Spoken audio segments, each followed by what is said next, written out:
علی نے بھی کیے، پھر کلیم الدین احمد نے بھی کیے، اور بعد میں بھی بہت سو نے کیے. خاص طور پہ غزل کی ایک کریکٹرسٹک اور بہت زیادہ بات کی گئی وہ تھی جسے خدا کی تیگ کہا جاتا تھا، یعنی اسکیٹرڈ خیالات ہیں. ریزہ اب خیال. یہ تصور ہمارا منتشر خیالی ہے غزل میں. غزل تو ایک خاص طرح کی صنف تھی جو یعنی فارسی میں لکھی جاتی تھی، اردو میں فارسی کے بعد لکھی گئی.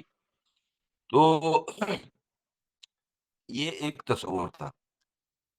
اب یہ تصور جزوی طور پہ تو ٹھیک ہے، یعنی جب ہم صرف ایک غزل کو پڑھتے ہیں تو اسے غزل میں کم از کم ہمارا جو کلاسیکی پیریڈ تھا اس میں یہ ہمیں عناصر نظر آتے ہیں.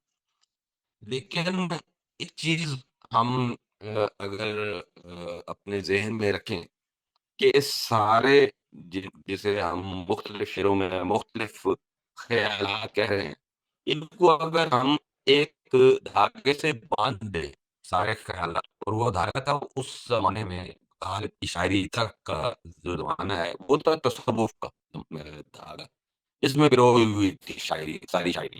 ہم ایک تخصیص نصابی طور پہ کرتے آ رہے ہیں، جی یہ عشق حقیقی ہے اور یہ عشق مجازی ہے، تو اس طرح کی تقسیمیں ہم نے کی.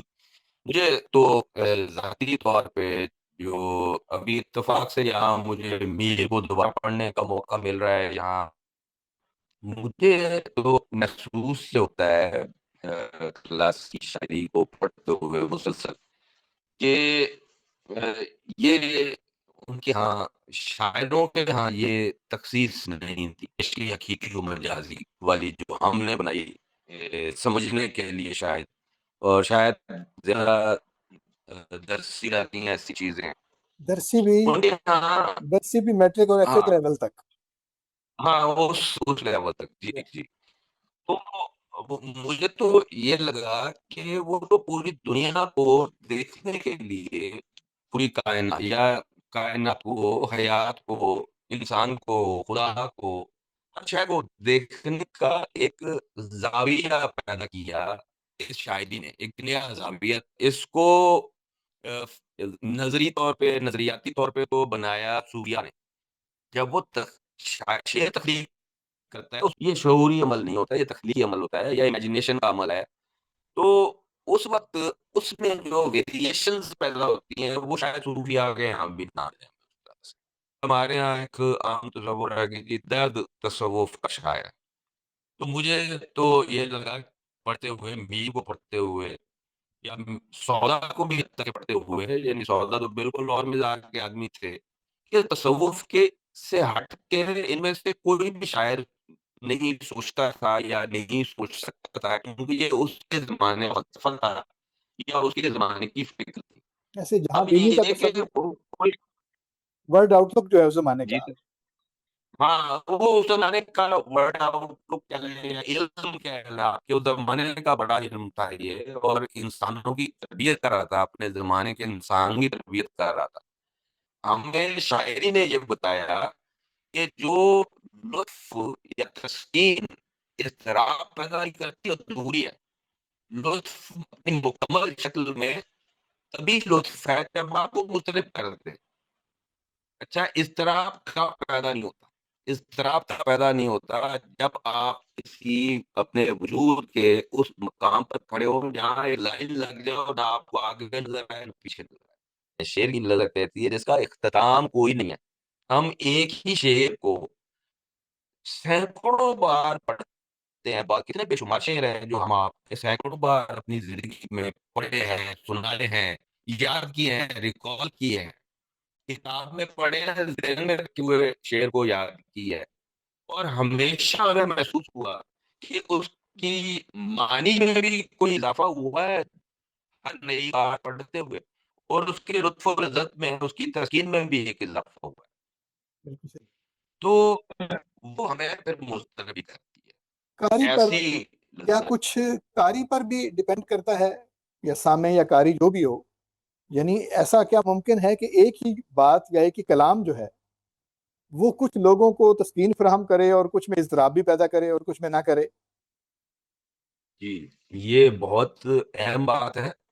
جیسے ہم نے پہلے کہا کہ ہاں شاعری یہ کام نہیں کر سکتی، وہ بڑا شاعر ہے جس کے پاس حیات و کائنات کی بہت گہرائی ہے، وہ آپ کے اندر یہ پیدا کرے گا. جو مزیدار شاعر ہیں آپ اسے لطف اندوز ہوتے ہیں، مزہ لے لیتے ہیں، لیکن وہ آپ کو منتظر نہیں کرتے. قاری تو ظاہر ہے یقیناً بہت اہم ہے. قاری کی تو یعنی میر کے شعر کو اگر فرض کریں 1 کروڑ لوگ بیک وقت پڑھیں تو وہ ایک طرح سے نہیں پڑھ سکیں گے. ہر آدمی اپنے علم کے مطابق، اپنے وجود کی وسعت کے مطابق، اپنے ذوق شعر کے مطابق اس کو پڑھے گا، اور اس سے جو کچھ بھی عکس کرے گا انہی کے ذریعے سے عکس کرے گا. آخر پہ یہ فرمائیے، یعنی یہ ضمنی سا سوال ہے، یعنی اس کا اس سے ڈائریکٹ تعلق تو نہیں ہے، لیکن چونکہ آپ نے بات کی ہو تو جب بھی ہم بڑی شاعری کی بات کرتے ہیں یا اس طرح کے جب مباحث سامنے آتے ہیں تو ہم میر غالب اقبال پہ آ کے ختم کر دیتے ہیں بات کو. آپ نے بھی کہا شروع میں کہ ولی کے بعد 2-3 لوگ ایسے ہیں جو ہمیں کسی اور جہان میں لے جاتے ہیں، اور کم و بیش اقبال تو چلو جدید زمانے کا آدمی ہے، غالب اقبال وغیرہ، غالب اور میر درد وغیرہ کے ہاں تو جہاں بینی کا تصور تقریباً وہی ہے، ایک جیسا ہے. تو نئے زمانے میں آ کر نیا آدمی جو نئے مصیبت کا بیان کر رہا ہے یا نئے ورڈ آؤٹ لک کو بیان کر رہا ہے، تو اس کا ذکر اب 100 سال گزر گیا ہے تو ان کا ذکر ہم زیادہ کیوں نہیں کرتے، جبکہ وہ ہمارا جو ورڈ آؤٹ لک اس وقت اس دور کے آدمی کا ہے اس سے وہ زیادہ قریب بھی ہیں. تو مطلب ان کی باری کب آئے؟ سر بات پتہ کیا ہے، اس وقت تو ہم صرف غزل کو پیش نظر رکھ کے بات کر رہے ہیں. تو جو جسے ہم کلاسیکی اور جدید شاعروں میں تقسیم کر دیتے ہیں، ایک زمانہ ہے، یعنی ہم آسانی سے کہیں کہ 19ویں صدی تک کی جو شاعری ہے وہ آپ کی کلاسیکی شاعری، اور 20ویں صدی سے آپ کا جدید دور شروع ہو جاتا ہے شاعری کا. تو مجھے تو وہ گہرائی نہیں نظر آتی سوائے اقبال کے جدید دور میں.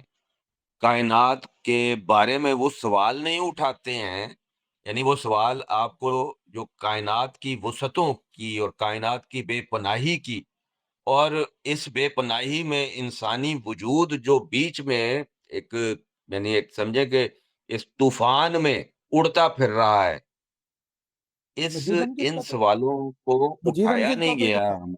مجید امجد کا تو ایک خاص موضوع ہے.